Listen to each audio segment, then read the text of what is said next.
नमस्कार, मेरा नाम अभिजीत है और आप DTW 24 न्यूज़ देख रहे हैं। अभी हम मौजूद हैं पटना के विकासशील इंसान पार्टी के कार्यालय में और हमारे साथ मौजूद है पार्टी के राष्ट्रीय अध्यक्ष मुकेश सहनी जी। अभी मुकेश सहनी जी ने डिजिटल रैली भी की है और काफ़ी सारी बातें उन्होंने बताई है जो गरीबी के उत्थान के लिए, बिहार के विकास के लिए। और अभी हम उनसे बात करेंगे, उनसे जानना चाहेंगे। मुकेश जी, सबसे पहले तो स्वागत है आपका हमारे न्यूज़ चैनल पे। बहुत बहुत धन्यवाद आपको भी। और हम आपसे ये जानना चाहेंगे, बिहार की जनता ये जानना चाहेगी कि जो नीतीश सरकार 15 साल से है बिहार में और उससे पूर्व की जो सरकारें रही है बिहार में, कहीं ना कहीं उन्होंने जो बिहार में जो पलायन है उसको नहीं रोक सकी है। बिहार में रोजगार के जो साधन है उसे मुहैया नहीं करा सकी है, जिसके कारण पलायन होता रहा है। तो आपने जो कहा कि रोजगार लाएंगे युवाओं के लिए, बिहार में अपने घर में ही लोग रोजगार करेंगे और घर में ही रहेंगे, तो ऐसा क्या मास्टर प्लान है आपके पास जिसके तहत आप बिहार में रोजगार लाएंगे और पलायन को रोकेंगे? देखिए, पूर्व में जो सरकार, खास करके आप 2005 से पहले की अगर बात करेंगे तो उस समय वो दौर अलग था। और उस समय में भी सरकार को काम करना चाहिए और उन्होंने, मुझे लगता है कि सही काम नहीं किया, इसलिए 15 साल उनको विपक्ष में रखने का जनता ने का निर्णय ले लिया। लेकिन जो प्रेजेंट सरकार है, जो लंबे समय से 2005 से अभी 15-20 तक वो सरकार में है, सबसे बड़ी जवाबदेही उनका था कि बिहार में खास करके उद्योग पे काम करें। और सबसे पहले उद्योग जब आपका बढ़ावा होगा जब आपका लॉ एंड ऑर्डर सही रहेगा। जब तक लॉ एंड ऑर्डर सही नहीं रहेगा तो कोई भी व्यक्ति, खास करके बिजनेसमैन या उद्योगपति, आपके बिहार में आके बिजनेस नहीं करेगा, क्योंकि उनको सबसे बड़ा डर है उसका जान का, कि कोई रात को 2 बजे फ़ोन कर दिया, उससे फिरौती मांगेगा और फिर वो नहीं देगा तो उनको गोली का शिकार होना पड़ेगा। तो ये ये डर हमेशा लोगों में बना रहा। और आपके अपने जो बिहार के जो बड़े बड़े लोग हैं, बिजनेसमैन हैं, वो दूसरे राज्य में जाके और अपने फैक्ट्री, अपने कारखाने या अपने बिजनेस को वहाँ पे बढ़ावा देने का काम किया। तो सरकार को लॉ एंड ऑर्डर पे काम करना चाहिए, जिस पे सरकार पूरी तरीके से फेलियर रहा 15 साल। उसके बाद बिहार में ऐसे लोगों को जो दूसरे राज्य में बिजनेस कर रहे हैं उनको बिहार में लाना चाहिए, ताकि यहाँ पे रोजगार का व्यवस्था होता। जब फैक्ट्री या कारखाना लगता तो फिर उसको यहाँ पे युवा को रोजगार मिलता। तो इस पे काम नहीं किए।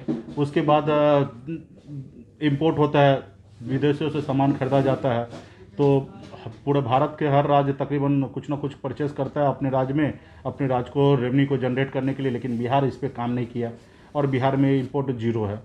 तो ये सब काम जब तक नहीं कीजिएगा, जैसे इंपोर्ट होगा तो निश्चित तौर पे लोग ऑफिस खोलेंगे, उनके एम्प्लॉय होंगे, उसको एम्प्लॉय जनरेट करेंगे, रोज़गार मिलेगा और उस माल इधर से उधर ट्रांसपोर्टिंग करेंगे, तो सब काम होगा और उस पर सरकार का भी बड़ा इनकमिंग होगा और अपने बिहार के लोगों को रोज़गार मिलेगा। तो कहीं ना कहीं सरकार ये सब चीज़ पे चूक है और इसके कारण है कि हमारे बिहार के लोग दूसरे राज्य में जाके मजदूरी करते हैं, मेहनत करते हैं, वहाँ पे अपने आप को डेवलपमेंट करते हैं। तो ये बिहार में सरकार के ऊपर हम लोग आने वाले समय में लॉ एंड ऑर्डर पे काम करेंगे और रोज़गार किस तरीके से बेहतर हो उसके लिए हम लोग यहाँ पे काम करने का काम करेंगे। बहुत सारा फैक्ट्री है बंद पड़ा हुआ है, जैसे चीनी मिल है, या बहुत सारे कारखाने थे पहले 90 से पहले, वो सारे कारखाने बंद हो गए। तो वो सब चीज़ पे हम लोगों को काम करने की ज़रूरी है। सब्सिडी देने का काम करेंगे, उद्योगपति को हर तरह से सहूलियत देंगे, बैंक गारंटी देंगे, ताकि बिहार में आके वो बिजनेस स्टार्ट कर सके। दूसरे दूसरे राज्य में जाइएगा तो बैंक गारंटी सरकार ले लेता है और उसके ज़रिए वो बड़े बड़े फैक्ट्री लगाते हैं। तो यहाँ पे लोग आएंगे तो उनको आप लोगों को थोड़ा सा सहूलियत देना पड़ेगा। तो मतलब इस तरीके का काम करना चाहिए सरकार को। और मेरा मानना है कि ये सरकार इस सेक्टर में तो रहा ही नहीं। इनकम कैसे जनरेट होता है सरकार को पता ही नहीं है। हम लोग बिजनेस सेक्टर से आए हैं, स्ट्रगल किए, मेहनत मजदूरी किए, उससे एक सफल बिजनेसमैन रहे, तो हमको पता है कि कैसे पैसे जनरेट किया जाता है, कितना हम खुद अपना एफर्ट लगा सकते हैं, कितना सरकार से सहयोग ले सकते हैं। तो हम लोग अभी सरकार जो सहयोग दे सकता है तो उस जगह पे हम आएंगे तो निश्चित तौर पे वो सहयोग देंगे। जैसे दूसरे दूसरे राज्य, उत्तर प्रदेश में रीजनल फिल्म बनता है तो 25,000 रुपये सरकार, 25 लाख रुपये सरकार की तरफ से सब्सिडी है। तो क्यों नहीं हम भोजपुरी इंडस्ट्री को बढ़ावा देंगे।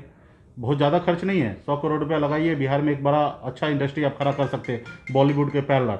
और थोड़ा कुछ सब्सिडी दीजिए स्टार्टिंग में। बहुत सारा सिनेमा हॉल है जो बंद पड़ा हुआ है, तो आपका रीजनल फिल्म होगा तो आपको वहाँ पे साफ सुथरा होगा, सरकार सब्सिडी देंगे तो हर कोई चाहेंगे कि हम उस पर काम करें।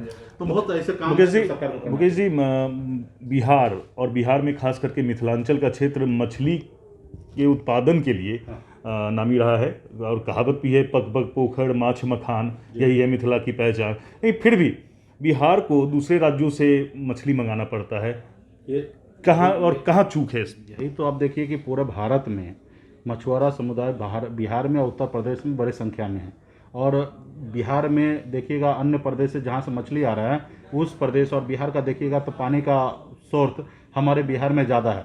उसके बावजूद भी हमको मछली 2000 करोड़ रुपये का हर साल दूसरे राज्य से लाना पड़ता है, जबकि हम कई राज्य को, 1-2 राज्य ने 10-20 राज्य को हम मछली सप्लाई कर सकते हैं। यहाँ पे मैन पावर भी हमारे पास भी है, लैंड भी हमारे पास है। सिर्फ सरकार का फैसिलिटी की आवश्यकता है, सरकार की तरफ से सब्सिडी की आवश्यकता है, सरकार की तरफ से लॉ एंड ऑर्डर की, खास करके जो किसान मछली पालन करे उसको कहीं ना कहीं उनको सरकार की तरफ से संरक्षण नहीं मिलता है, तो इसके लेके वो बहुत ज़्यादा इस पर ध्यान नहीं दे पाते। तो सरकार अगर काम करता है तो हम 2000 करोड़ का मछली हम दूसरे राज्य से लाते हैं, हम 10,000 करोड़ का मछली हम दूसरे राज्य में भेज सकते हैं। सरकार को काम करने की आवश्यकता है।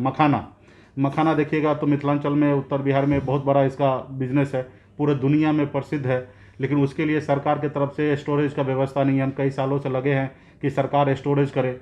इसमें क्या होता है कि कभी ज़्यादा रेट हो जाता है, कभी कम रेट हो जाता है, उसमें जो किसान है वो मर जाता है, और इसमें जो स्टॉकर होता है, जो एजेंट बोलेंगे या बिचौलिया बोलिए या दलाल बोलिए, वो माला माल हो जाते हैं। तो वहाँ पे उनको काम करने की ज़रूरी है कि सरकार अपने जिस तरीके से गेहूं या चावल सरकार स्टोरेज करता है, उसी तरीके से मखान को स्टोरेज करे, ताकि किसान को सही मूल्य उनके पास सही समय पे पहुँच जाए। आज देखिए मिथिलांचल में एक और कोसी में मक्का का बहुत बड़ा उद्योग है, और उसके लिए भी सरकार देखिए कि सरकारी रेट है 1800 रुपया, लेकिन किसान से नहीं खरीदा जा रहा है। किसान मजबूर होकर 1200 रुपये कुंटल बेच रहा है। और आज देखिएगा कम से कम 6-7 जिला में खास करके गरीब लोग काफ़ी परेशान हैं, मजबूर है, और वो 1200 रुपये कुंटल बेचने पे मजबूर हो गया, लेकिन सरकार 1800 रुपये सरकारी रेट रहने के बाद भी सरकार नहीं खरीद पा रहे। तो ये सब चीज़ पे हमको काम करना चाहिए, और कहीं ना कहीं सरकार मिली भगत करके बड़े बड़े स्टॉकर, बड़े बड़े बिजनेसमैन से तालमेल करके कि 6 महीना 2 महीना हम लेट करेंगे ताकि आप अपना स्टॉक जमा कर लो। तो ये सब सरकार को सोचना चाहिए कि कुछ काम जनता के लिए भी करना चाहिए। तो आपने सुना, विकासशील इंसान पार्टी के राष्ट्रीय अध्यक्ष मुकेश सहनी जी से हम बात कर रहे थे। उनका स्पष्ट रूप से कहना है कि बिहार में अगर बेरोजगारी है, इंडस्ट्री नहीं है, नौकरियां नहीं है, लोगों का पलायन नहीं रुक रहा है, तो इसका एकमात्र कारण है बिहार का लॉ एंड ऑर्डर। अगर लॉ एंड ऑर्डर चुस्त और दुरुस्त हो जाए तो यहाँ भी इंडस्ट्री लगेंगे, बाहर के व्यापारी यहाँ भी आकर के रोजगार देंगे बिहार के लोगों को, और बिहार के लोगों का पलायन रुकेगा। बिहार समेत देश दुनिया की तमाम खबरों को देखते रहने के लिए बने रहिए हमारे साथ। हमारे फेसबुक पेज को लाइक करें, यूट्यूब चैनल को सब्सक्राइब करें, और बेल आइकन को दबाना बिल्कुल ना भूलें, ताकि हर खबर सबसे पहले पहुंचे आप तक।